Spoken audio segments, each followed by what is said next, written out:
At the age of 84, Paul Anka is remembered as one of those rare artists who can cross more than 7 decades of music while still keeping his name alive in the global memory. He is the author of a series of classic songs that shaped 20th century pop music, starting with Diana when he was only 16 years old, a hit that sold millions of copies and turned him into an international phenomenon overnight.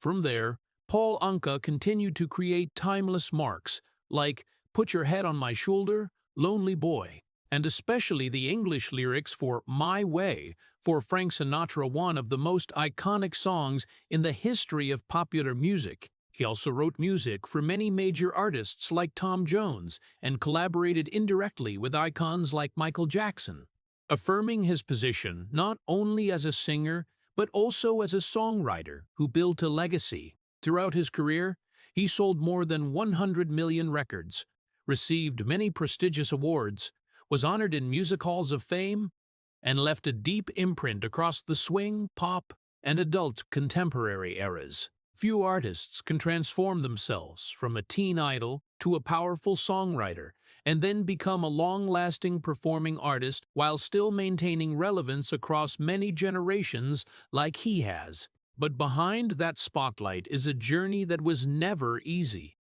Success came to Paul Anka too early, turning his childhood into a chain of stages, performance schedules, and non-stop pressure.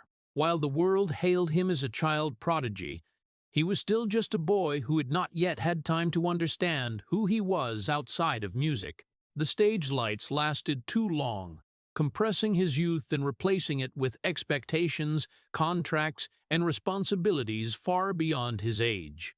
There were periods when he had to constantly reinvent himself so as not to be forgotten in an industry that changed every day, where every legend risked becoming the past. The greatest pain did not lie in failure, but in having to live his whole life in the image of a successful boy, while inside was a man who always tried to hold on to the childhood that the spotlight had swept away too soon. But it was precisely from that loss that he built a rare, resilient will, a spirit that did not allow himself to disappear, did not allow his career to stop, and did not allow his music to be forgotten by time.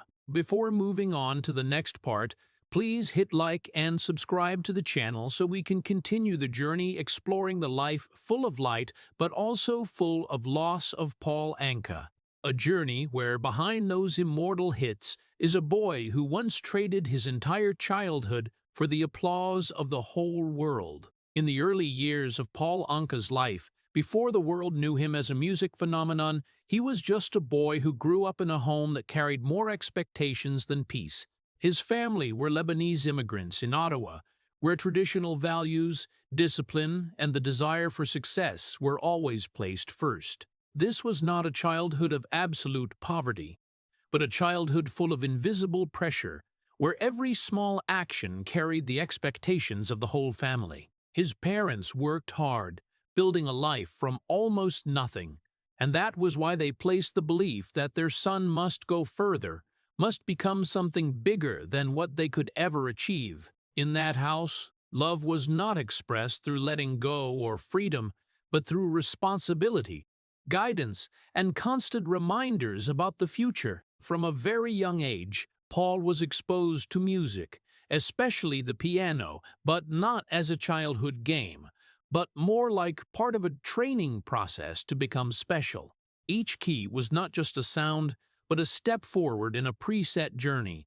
He learned music not because he was free to choose, but because it was the clearest path to prove his worth in the eyes of his family and community. The long practice sessions not only honed his skills, but also formed in him a deep feeling that he had to do it right, had to do it well, and most importantly, had to become excellent. There was not much room for mistakes, and there was not much time for the aimless daydreaming of childhood. In that environment, Paul Anka grew up with a very early awareness of having to become somebody. While many children his age were still discovering themselves through games and freedom, he lived in a different rhythm, where the future was always present like a light but never disappearing pressure. Music became the path, But at the same time, it also became an obligation. Every time he touched the piano, he was not only playing music, but getting closer to his parents' expectations, to the image of a successful child, to the dream of the whole immigrant family trying to redefine life in a foreign land. But behind those regular practice hours was a feeling that was very hard to name. A gap between what he was doing and what he really wanted. There was no clear rebellion, no fierce resistance, only a long silence of a child learning to adapt to expectations bigger than his age. Paul Anka's childhood, therefore, was not a series of carefree days, but a journey of preparation. Preparation to become better. Preparation not to disappoint his parents, and preparation to step into a world he had never really chosen. In that house, every small achievement was recorded, but not as a stopping point to enjoy, but as a stepping stone for the next thing. No one said it out loud, but Paul felt that he was always in an invisible race.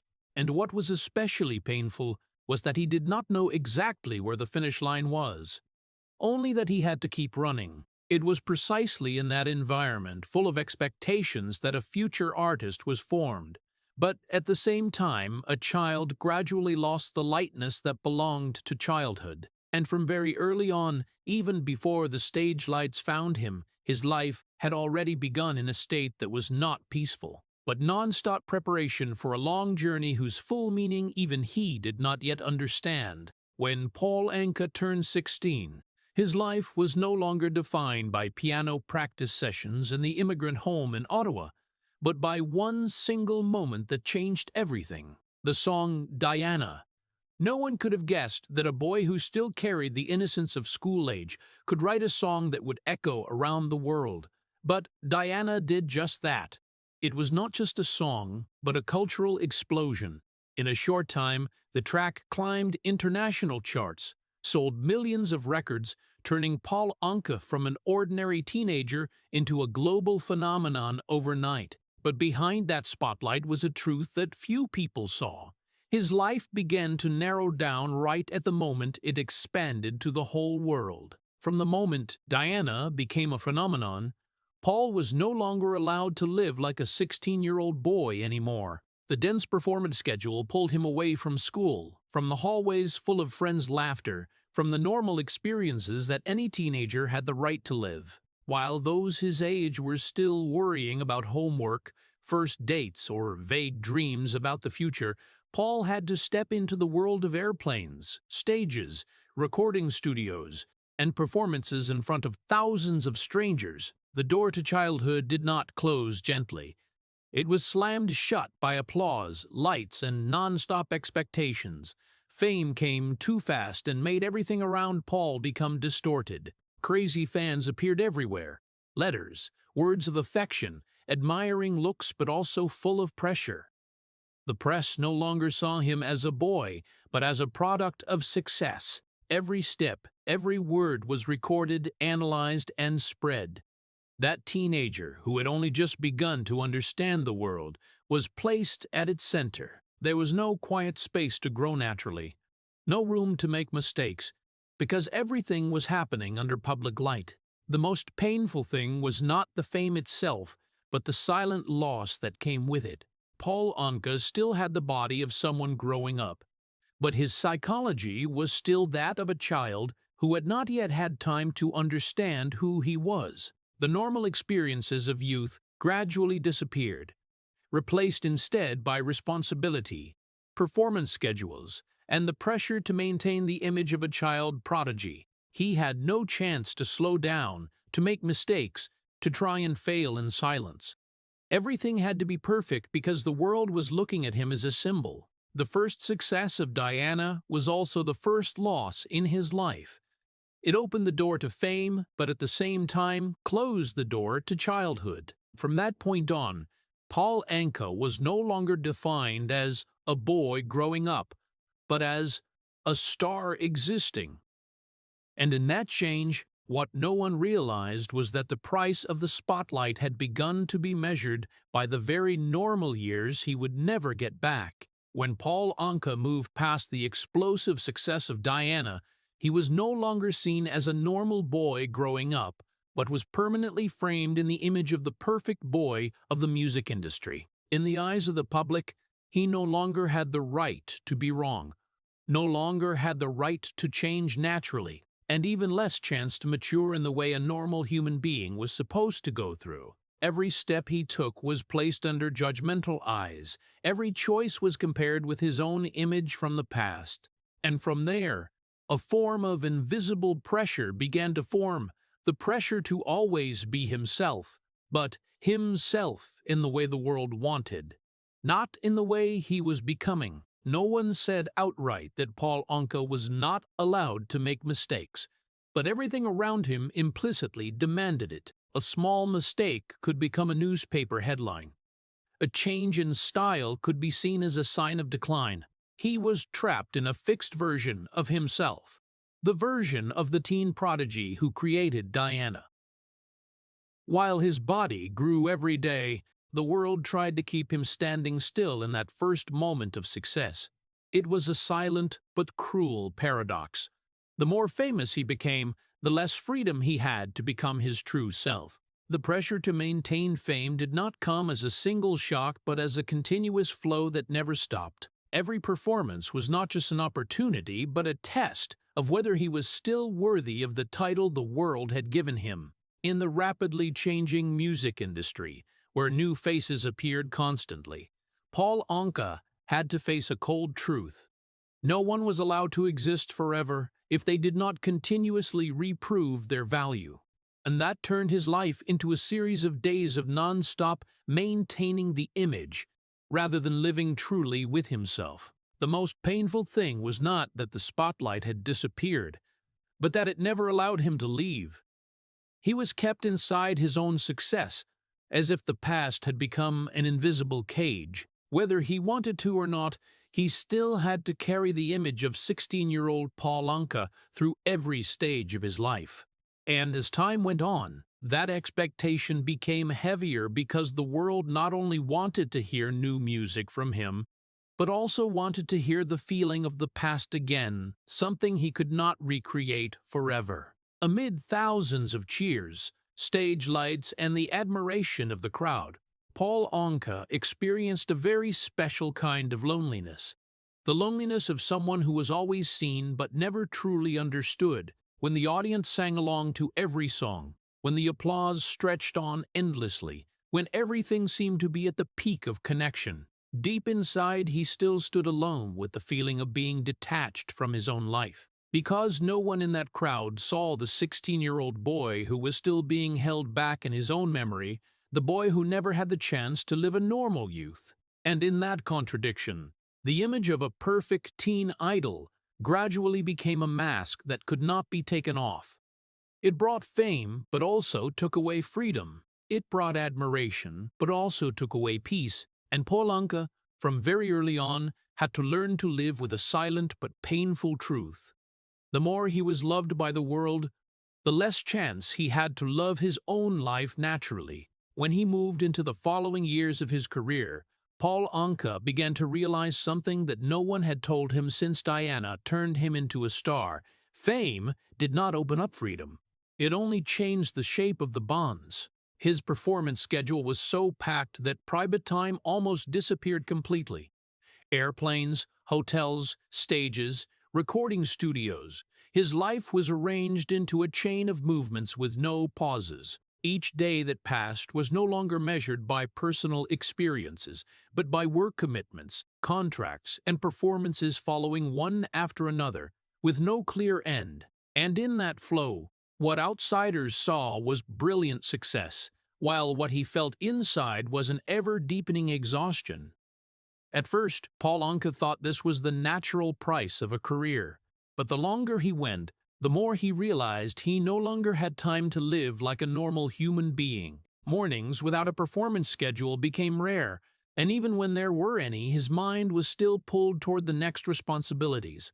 The fatigue was not only physical, but also seeped into the spirit of feeling of being gradually worn down by a pace that did not allow rest. Music, which had once been where he found freedom, now became a job that demanded continuous maintenance, and from there, a paradox began to form. What had once liberated him had become what held him back. Fame, which the world looked at as a peak, gradually turned into an invisible control system. Every action of his was observed, analyzed, and evaluated.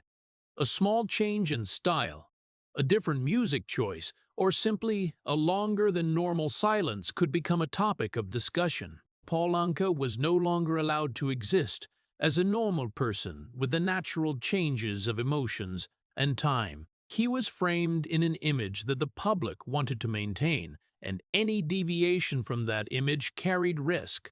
In that world, even spontaneity became a luxury. Everything had to be planned, controlled, and performed. And when that went on long enough, the feeling of freedom began to fade, giving way to a state that even he found hard to name, a form of imprisonment without bars but impossible to step out of. He still moved, still performed, still was admired. But the more famous he became, the more his living space shrank into fixed patterns. Success no longer was a door opening up the world, but became an increasingly cramped room where every corner was lit by non-stop lights. From the rare moments when the stage lights turned off and the applause stopped, Paul Anka clearly felt the silence surrounding him. It was not peace, but a heavy emptiness where he faced himself after the performance ended. In that moment, there was no longer a star, no longer a prodigy, no longer a music legend. Only a human being who had spent too many years meeting other people's expectations and forgot what it felt like to live for himself. Exhaustion did not come as a collapse, but as water slowly soaking through the years.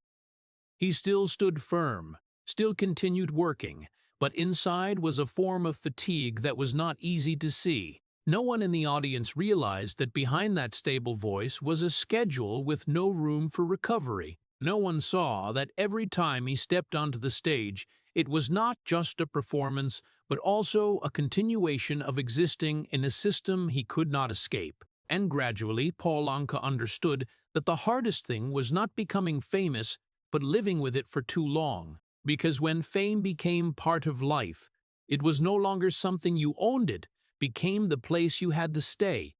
A room with no locked door, but also no real exit. And in that room, he began to learn to live with a silent truth. Freedom sometimes does not disappear in an accident or tragedy, but fades slowly in the very spotlight. The world calls success. As time passed, Paul Anka began to realize a truth colder than the stage lights or the dense performance schedules. The music industry never allowed anyone to stop. There was no breakpoint, no standing still, and even less the concept of having succeeded enough.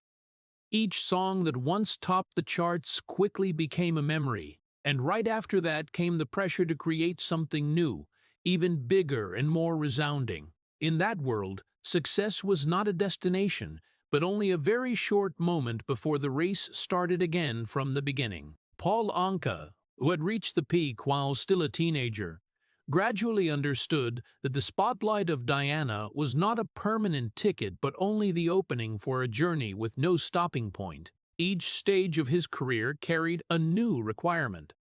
When he was no longer a teen prodigy, he had to become a serious songwriter. When he was no longer a young songwriter, he had to prove he was still relevant in a market changing every day. And when everything gradually shifted to new styles, he had to find ways to adapt.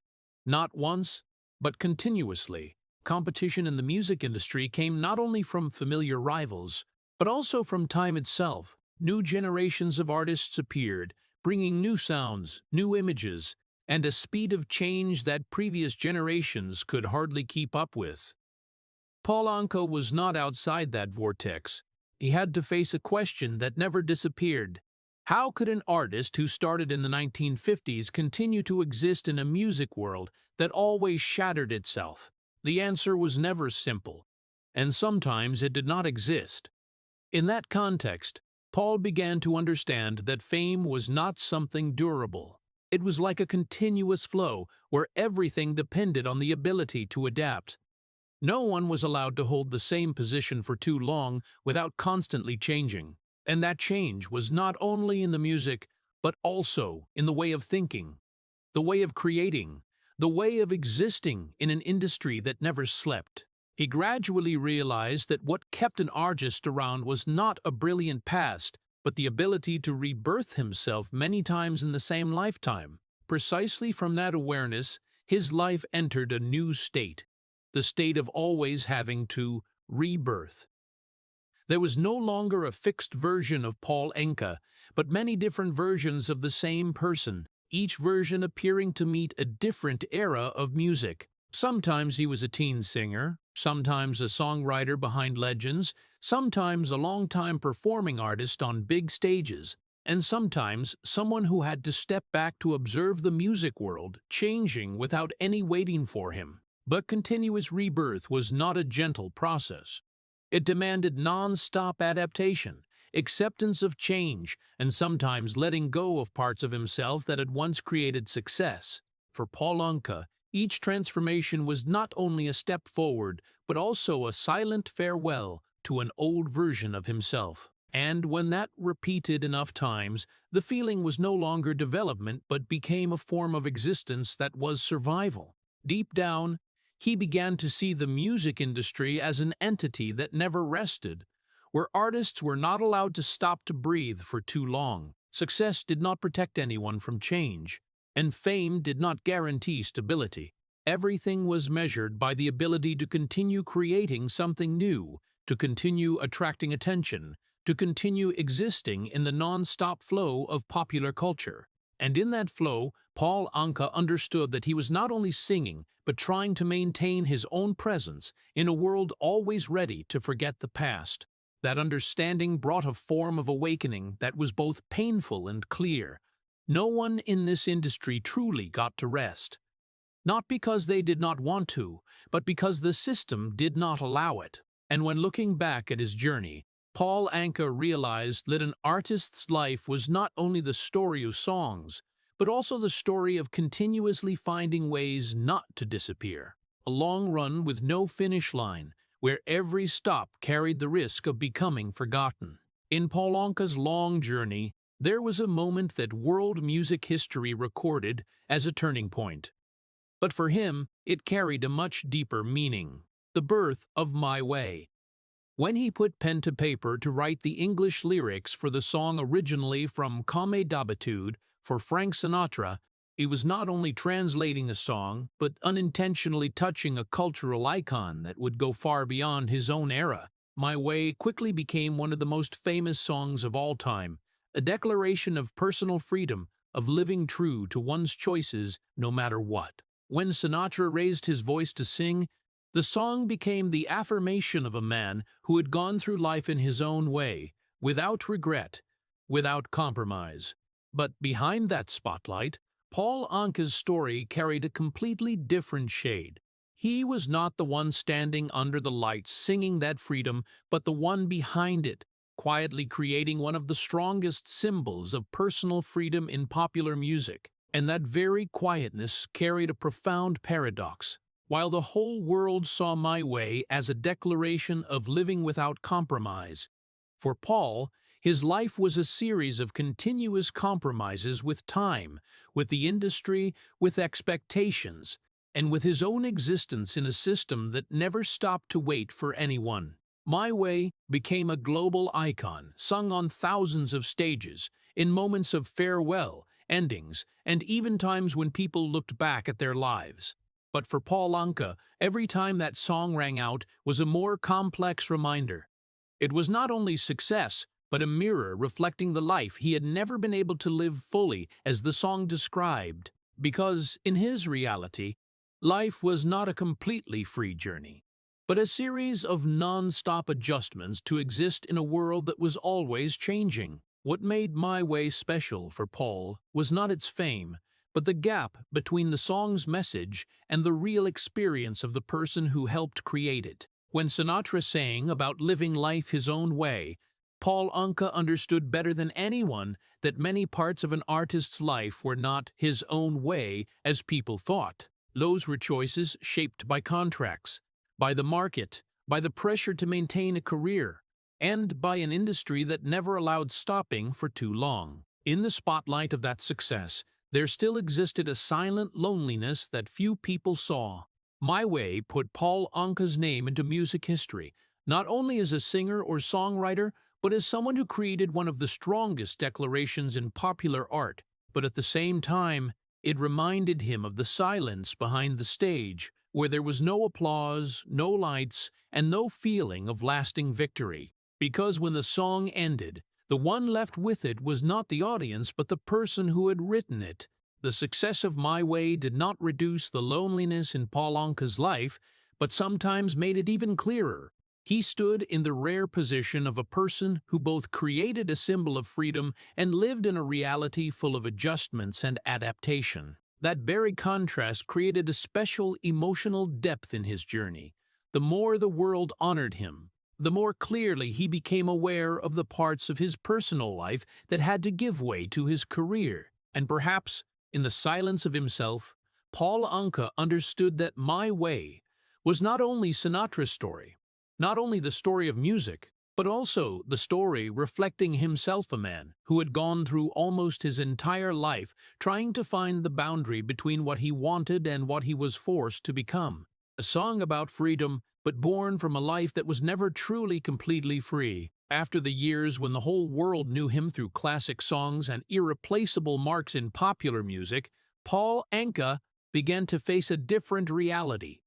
Much less glamorous, love and family could not exist at the same pace with a life always moving on non-stop tours. While the stage brought him lights, applause, and global admiration, behind the scenes, his private life gradually became a series of short, fragmented periods that were never truly complete. His marriages did not carry noisy colors or scandals like many other stars, but that very quietness hid another form of breakdown that happened silently over time. Love did not disappear in a dramatic moment, but faded gradually through missed flights, dinners they could not sit together for, short phone calls across different time zones, and returns home when everything had changed without prior notice. In Paul Anka's world, absence was not something unusual but the default state. Family for him had never been a fixed stopping point. It was more like a rest stop on a longer journey than a place to return to. He would step in, stay for a while, then leave again, carrying music, performance schedules, and the responsibilities of a career that did not allow interruptions. And while the world saw an artist always standing on stage, behind the scenes there were relationships gradually stretched by that unavoidable distance. There was no explosive moment to call an ending, only a gradual drifting apart until two people realized they had been living in two different rhythms of life for too long. The most painful thing in Paul Anka's emotional journey was not clear breakups, but the prolonged absence of himself from the moments that should have belonged to him. He was not the one causing big incidents, but the one always swept away by the demands of the profession. Every tour was a temporary postponement promise to personal life. And when those promises repeated enough times, they gradually turned into a gap that could not be filled. Family, in the view of an artist who lived almost his entire life in motion, became something more fragile than he had ever imagined, not because of a lack of love, but because of a lack of time for that love to be nurtured naturally. Relationships did not break immediately, but were worn down by the repetition of absence. And at some point, presence became more difficult than separation. Paul Anka had never been someone who lived in the noisy tragedies of showbiz. There were no public breakups that caused shock, no stories overly exploited by the press, but that very lack of noise made his story heavy in its own way. Because the things not seen are often the ones that last the longest, unnamed distances, unexplained emotions and relationships that gradually became memories instead of the present. Throughout that journey, he gradually realized a truth that no one under the stage lights ever said. To maintain a career spanning decades, sometimes people had to trade the very stability of their private life. And for him, that trade-off did not happen in a single decision. but in hundreds of small choices repeated through the years. Every time he chose the stage over a family dinner, every time he chose a performance schedule over a moment at home, was a small piece of the price he had to pay. But no matter how much he traded, Paul Anka never truly abandoned music. Perhaps that was exactly what made his story so complex.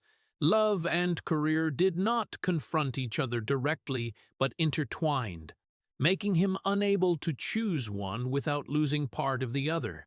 And in that tug-of-war, he continued to live, continued to sing, continued to move artists always between two worlds, but never fully belonging to either. As time continued to pass, Paul Anka began to realize something that very few artists could put into words. In the world of music, there is no real concept of retirement. There is no clear milestone to say the journey has ended. No moment when the artist can step out of the lights and be recognized by the world that they have completed the mission. For him, music was not a job with a stopping point but an endless state of existence, where his presence on stage gradually became more of a public expectation than a personal choice. The pressure to maintain the image of Paul Anka did not come from a single source, but from the very extension of time. When he was young, that image was a teen prodigy with Diana. When he matured, it was a talented songwriter behind timeless hits like My Way for Frank Sinatra. And when he stepped into the later decades, that image became a living symbol of endurance. But each new image did not erase the old one, but layered on top of it, making him never truly escape the first version of himself. The world did not allow him to disappear, and it also did not allow him to change too far from what had made his name. Each new music generation appeared like a reminder that the world never stood still. Rock, modern pop, then digital waves, streaming, and social media all created new standards, new voices, and new ways to define fame. With each of those changes, Paul Anka was not only an artist observing, but someone forced to adapt in order to continue existing, not because he wanted to chase the era, but because standing still meant being forgotten. The fatigue in him did not come in an explosive way, but accumulated through each decade like an invisible layer of dust. Every long tour, every time stepping onto the stage, every time having to perform songs tied to the past again, added a new layer of weight. The body could get used to the pace, the voice could be trained to maintain, but the spirit could not forever avoid being worn down. There were days when the fatigue was not in singing, but in having to continue being that singer in the eyes of millions of people. Success, over time, was no longer a destination that brought pure joy, but gradually became a prolonged obligation. Once he became an icon, he no longer had the right to disappear easily. Audiences did not come only to hear new music, but also to find their own memories, which were tied to his image. And therefore, every time standing on stage, Paul Anka was not only performing for the present, but also for the past of millions of other people. This created a special pressure not allowed to stop, not allowed to fade, and also not allowed to become too different from expectations. Success, which had once been a reward, gradually became a form of responsibility that could not be refused. And in that responsibility, he continued to walk forward, even though he could no longer count how many times he had walked down that same path of light. There were rare moments when the stage lights went out and the music stopped. Paul Anka clearly felt the weight of all the years that had passed. It was not clear regret, but a profound awareness that his life was never allowed to stop in a natural way.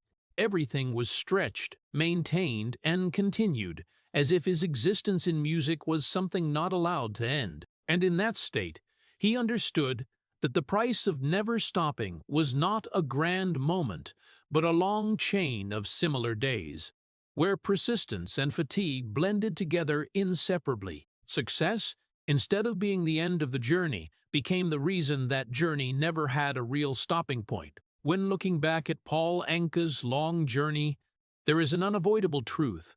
Living long enough in the music industry means having to witness everything change more times than anyone would wish.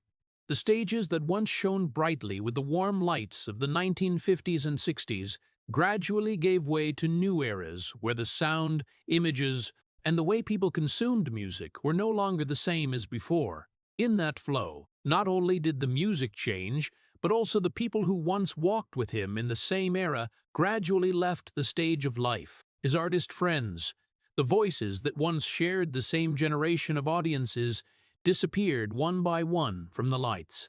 Some withdrew, some passed away, some were pushed out of the public's attention by time. And each time like that, Paul Anka felt more clearly the emptiness of a world he once belonged to. There were no longer many familiar faces to look back at the past with, no longer many voices to remind him that he was not alone in that journey. Only he remained, standing in the middle of an industry that had changed shape many times, still trying to hold on to a part of his own music memories. The feeling of being outdated did not come as a clear conclusion, but like small ripples appearing over time. There were periods when his music no longer lay in the mainstream of the market. There were times when his style was seen as belonging to the past, no longer suitable for the new rhythm of the world. And even though no one said it outright, the change in the way the public received it was enough for him to feel that shift. For an artist who had started his career very early and stayed connected with music his whole life, this feeling was not only a professional change, but a form of gap between himself and the era. But the most noteworthy thing is that even though that feeling repeated many times, he never truly stopped. Each time a new era appeared, Paul Anka would find a way to step into it in his own way, not to chase trends, but to prove that he still existed, still had a voice, still had a reason to stand on stage. And that very continuation, through decades, created a kind of paradox. The longer he stayed in the profession, the more he had to continuously redefine his own position in a world that kept moving forward. But behind that endurance was an emptiness that few people saw. Longevity in music is often praised as an achievement, but for Paul Anka, it also carried a form of prolonged loneliness. Not the loneliness of a single moment, but the loneliness of continuously being the one left behind, when the people who once shared the same era were no longer there, when old stories no longer had anyone to tell them with, when memories became something only he carried. Long-term existence began to carry a different weight. There were performances where audiences from many different generations sat together in one space, but the connection between those eras did not always fully intersect. Young people came to discover a legend, while older people came to find their own memories. And in between those two streams of emotion was Paul Anka, who had to stand between the present and the past, both a witness and a symbol of both. Living long in the music industry is not only about keeping the voice or the fame, it is also about learning to live with the continuous change of the surrounding world without losing oneself. But in that process, there is always an emptiness that exists, the emptiness of what used to be the present, but now is only memory. And that very emptiness creates a special kind of loneliness, quiet, not tragic, but long-lasting and profound. Paul Anka has never stopped appearing, never completely disappeared from the stage. But each time he stepped into the light, he also carried all the versions of his past standing beside him in silence. And perhaps that is exactly the price of living long enough to become part of history. Not only witnessing eras change, but also having to live with the feeling that his own era has gradually moved away, little by little, never to return. In Paul Anka's journey spanning more than 7 decades, one truth gradually became clear over time. He did not only live longer than one era, but also lived longer than the very era that created him. From a teen idol who exploded in the 1950s with Diana, he entered the music world as a symbol of innocence, freshness, and the energy of a post-war generation. But as the world changed, as rock, modern pop, hip-hop, and the digital era appeared in turn, Paul Anka did not disappear. He continued to exist, but in a different state. no longer fully belonging to any era. From an idol of the 1950s, he gradually became a legend of the 2020s. But between those two states was not a straight line, but a distance stretching across decades, where the man himself had to continuously adapt to the new rhythms of the world. Music changed faster than at any point in history, and with it, the way people received artists also changed. While many artists of his time gradually withdrew, Paul Anka still continued to appear, not as a trendsetter, but as a living witness of popular music history. The rhythm gap between the man and the era became clearer with each stage. There were times when he stood on stage and realized that the audience below no longer came from the same cultural memory as him. Songs that were once global phenomena now became nostalgia for an older generation, while the new generation saw him more as part of history than the present. And in that gap, Paul Anka was not eliminated, but also not fully integrated.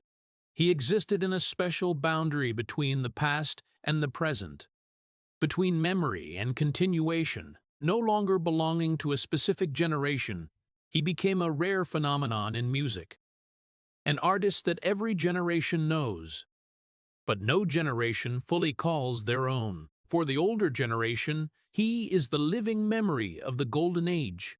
For the new generation, he is a historical icon still breathing, and that very in-between creates a special feeling, not completely forgotten, but also not completely belonging to the present. There were moments when Paul Anka stood on stage and clearly felt the strange intersection between two streams of time. When he sang, he was not only performing for the audience in front of him, but also dialoguing with his own past. Each song became a door opening to a bygone era where he was once the center of global attention. But when the stage lights went out, he returned to the present where everything had changed, but he still continued to stand there.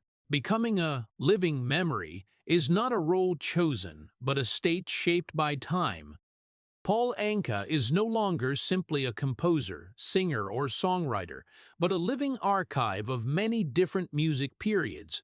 His career is no longer seen as a straight upward line, but as a series of historical layers stacked on top of each other, each layer carrying a different version of himself.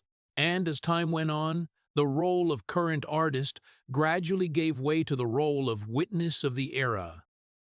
The feeling of standing between the past and the present is not always clear, but it is always present. There are days when he steps into the recording studio or onto the stage and feels like he is carrying an entire era behind him. Old melodies, memories of the first years, performances in front of thousands of audiences all do not disappear but exist parallel to the present. And that very parallelism creates a special state of existence, not completely belonging to today, but also unable to return to yesterday. Paul Anka, at the age of 84, is no longer simply an active artist. He is a bridge between music eras, a man who has lived long enough to see the transformation of the entire world. And in that standing in between, he carries something both beautiful and sad. The feeling that he has lived through enough eras to no longer fully belong to any of them anymore. In recent years, Paul Anka still continues to appear on stage, but no longer as a star conquering the world, but as an artist who has gone through nearly the entire history of modern music. At the age of 70, then 80 plus, he still stands under the lights, still raises the voice that once defined an entire generation. But everything around him has changed. The body, time, the audience, and even the very meaning of performing. The stage is no longer a place to affirm fame, but has become a space where memories are preserved, where the past is called back once again through each melody. But the person standing on stage today is no longer the 16-year-old boy with Diana, nor the ambitious young songwriter of the 1960s. He is a version reshaped many times by time, carrying the unmistakable traces of a long life in music. The voice is still there, but it now carries the color of time, deeper, slower, and sometimes heavier. The movements on stage are no longer as agile as before, but they carry the calm of someone who clearly understands where he stands in the flow of history.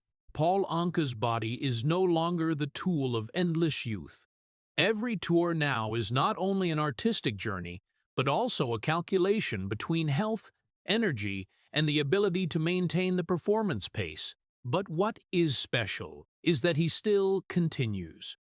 Not because of the pressure to prove something like before, but because the stage has become an inseparable part of his very existence. After more than 7 decades tied to music, leaving the stage is no longer simply resting. It is like detaching the part of himself from life. For the audience, his appearance carries two different layers of emotion. For those who grew up with his music, each performance is a return. They do not come only to hear music, but to relive a part of their own memories. Their youth, the early years, the moments when Diana or Put Your Head on My Shoulder once played on the radio, in cars, in first dates. For them, Paul Anka is not just an artist, but a door leading back to the past. For younger audiences, he appears as an ancient legend, a name belonging to music history that they have heard about more than experienced directly. They come not for memories, but out of curiosity about a different era when music was created not by algorithms, but by emotion and the craftsmanship of songwriting. And in the same space, those two generations coexist, listening together to a man who has gone through more than half a century of art. The stage now is no longer a place for Paul Anka to seek new fame. It is like a living archive where he and the audience together reopen old chapters of music. Each song is not only performed, but also recreated as a part of collective memory. When he sings, it is not only the voice of the present, but the echo of many decades past, where every note carries the traces of time. But behind those stage lights is a quiet truth. He is no longer a man of the current moment in the way he once was in the past. His presence is more symbolic than competitive. He no longer stands on stage to conquer a new era, but to connect pieces of memory that have stretched across many generations. And in that role, Paul Anka becomes something rare in the music world. An artist that time does not erase but transforms into a different layer of meaning. Every performance, therefore, carries a feeling that is both familiar and distant. Familiar because the music is still itself, still the melodies that once shaped an entire era, but distant because the person singing them has gone through a journey longer than anyone in the audience can fully imagine. And that very intersection creates a special kind of experience, where the stage is no longer just a place to perform, but becomes a place where time tells its own story through the voice of a man who has lived long enough to become part of history. In Paul Anka's long journey, there is a form of pressure that does not come from failure, but from succeeding for too long. When an artist lives long enough to become an icon for many generations, they are no longer simply a person making music, but become a fixed part of collective memory. And from that moment, an invisible responsibility is placed on their shoulders to continue existing, to continue appearing, and most importantly, not to be allowed to disappear from the public's view. Long-lasting success seems like something any artist would wish for, but for Paul Anka, it gradually became a form of pressure without a clear shape. No one directly said he had to continue, but everything around him implicitly demanded it. The audience did not want a memory to stop. They wanted it to keep living, to keep being mentioned, to keep being recreated. And therefore, his existence was no longer just a personal choice, but became part of a collective need. The biggest pressure was not having to succeed even more, but not being allowed to disappear. In the music world, disappearing does not only mean leaving the stage, but also being forgotten, being replaced, or simply no longer fitting the current rhythm. For an artist who started in an era when music was transmitted through radio and vinyl records, maintaining presence in the streaming and social media era is not only a challenge, but a form of existence that must be continuously proven again. Paul Anka not only faces the change of music, but also faces the expectation that he must always be part of it. He is not allowed to become completely the past, but also cannot always be completely the present. He is placed in a halfway state, where his presence is both memory and reality. And in that state, each time he appears is not only a performance, but a confirmation that that memory is still alive. Not being allowed to no longer fit is a silent but long-lasting pressure. In the music industry, relevance is often defined by trends, by tastes, by the non-stop changing speed of popular culture. But Paul Anka belongs to a different era, where music was built more slowly, more deeply, and less dependent on the short life cycle of trends. Therefore, each time the world changes, he not only has to adapt, but also has to find ways to keep his own identity while not being removed from the current flow. The price of immortality in music is not endless glory, but never being allowed to truly leave the stage of public memory. An ordinary artist can choose to stop, can disappear, can live a different life outside the lights. But for those who have become icons like Paul Anka, disappearing is never a simple choice. Wherever he is, whatever he does or appears little or much, his image must still exist in the public's perception as part of living history. This creates a special form of existence, not living to conquer, but living to be remembered. And when the memories of millions become the place he belongs, he himself is also bound by that very memory. He is not only the person singing music, but the person keeping the rhythm for a part of the past that the world does not want to lose. But behind that endurance is a fatigue that is not easy to see. Not fatigue from lack of success, but from success lasting too long without a clear ending point. Each year that passes is not a completely new chapter, but the continuation of the same role, the role of the one still there when everything else has changed. And in that role, Paul Anka is both honored and held back. The price of immortality in music, therefore, does not lie in fame, but in never being allowed to become completely the past.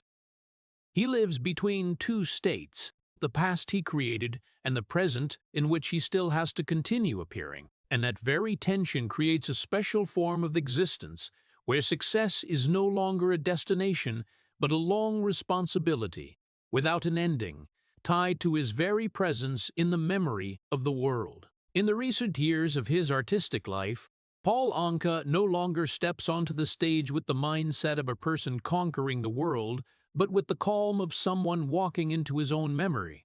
The stage, which was once a battlefield of ambition, fame, and endlessly expanding dreams, now becomes a different space of place for reminiscence, more than affirmation. The lights still shine, the audience is still present, the music still plays, but the meaning of it all is changed over time. The songs that once made his name, from Diana to Put Your Head on My Shoulder, are now no longer simply hits. They have become doors leading to the past, opening layers of memories not only of Paul Anka himself, but of entire generations who grew up with that music. Each time he raises his voice, it is not only a performance, but a dialogue between the present and the years that have passed. Music no longer carries competition or proof, but carries the quality of recounting a long journey that he has lived, has gone through, and has carried all the way to today. The biggest change does not lie on the stage,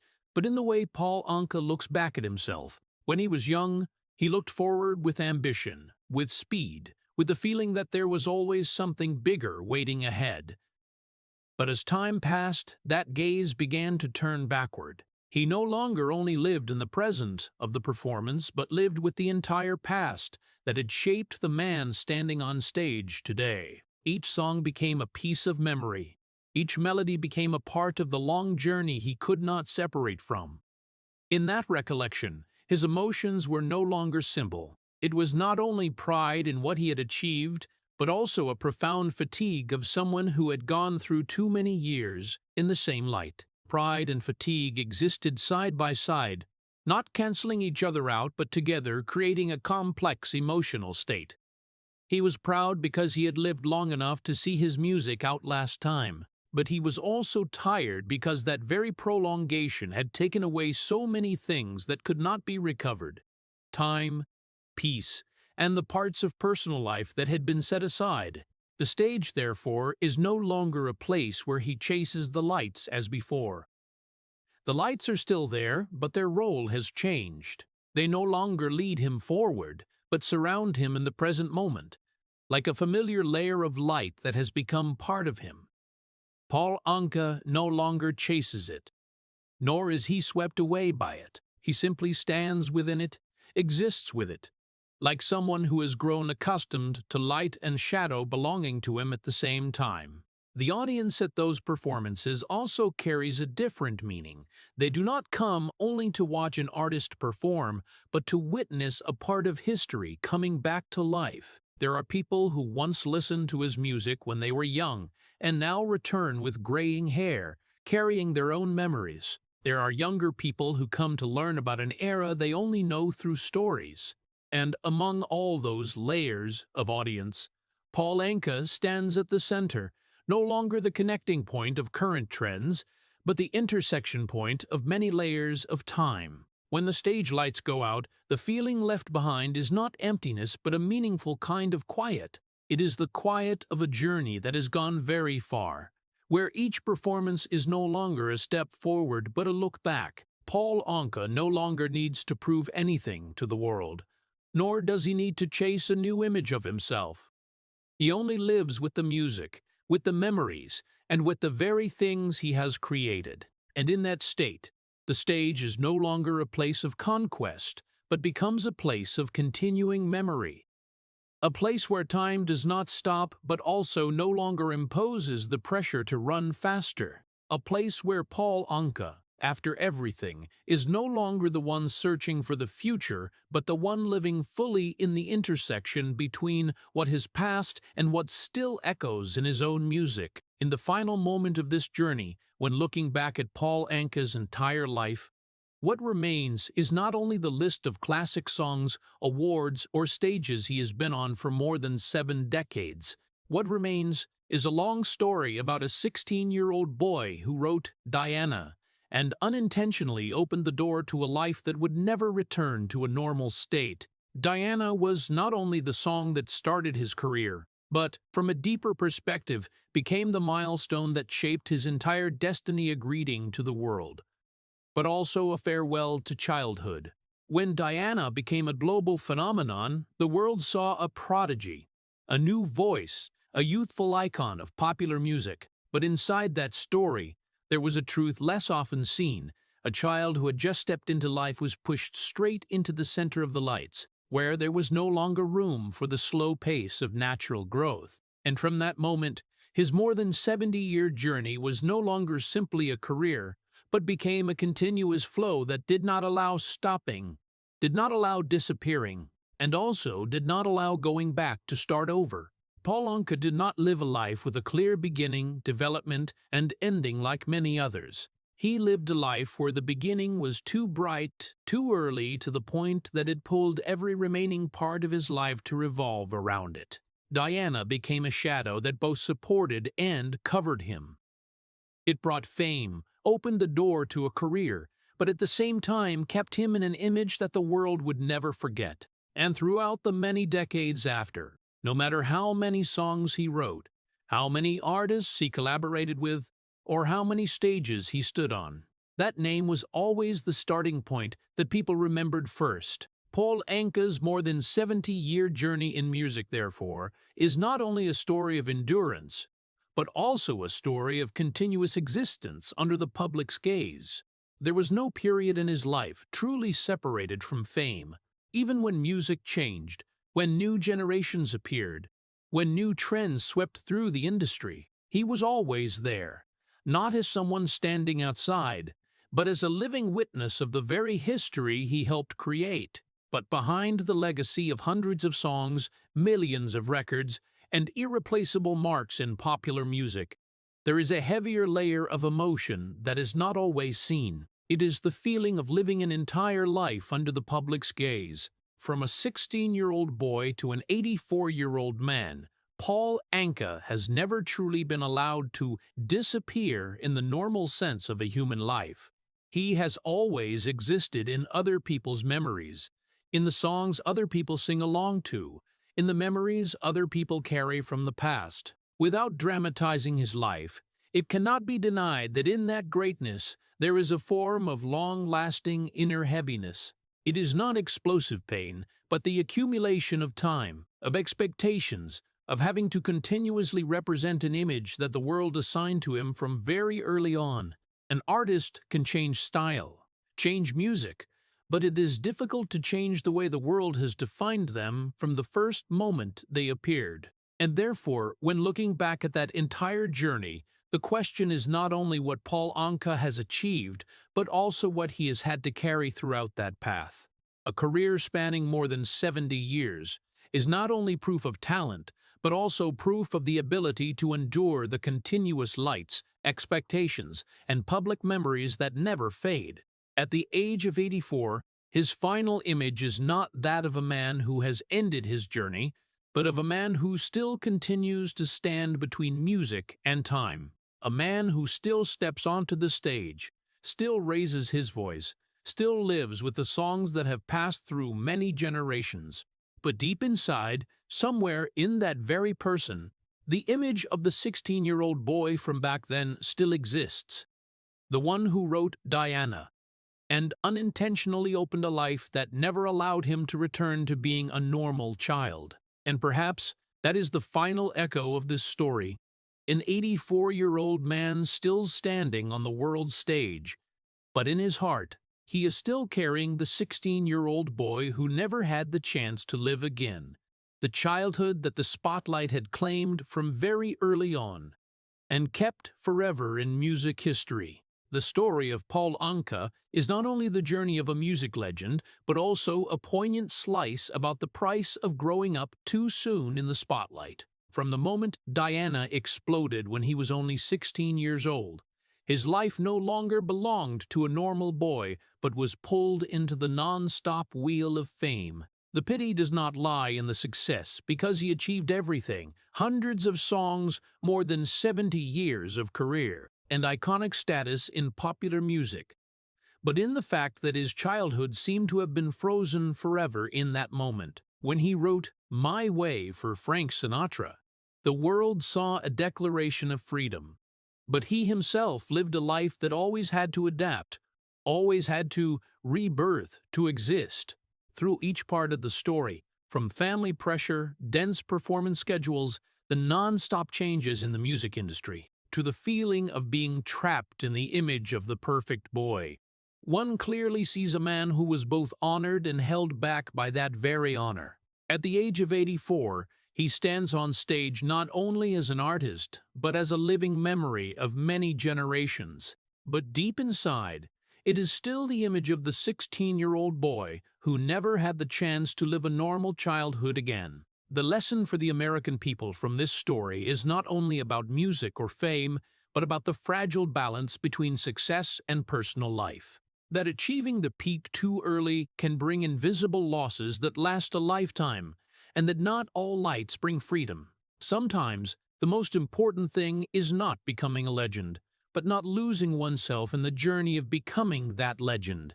If the story of Paul Anka touches your heart, please hit subscribe to the channel and leave a like, as the way we honor those lives that have lived fully in the lights and memories.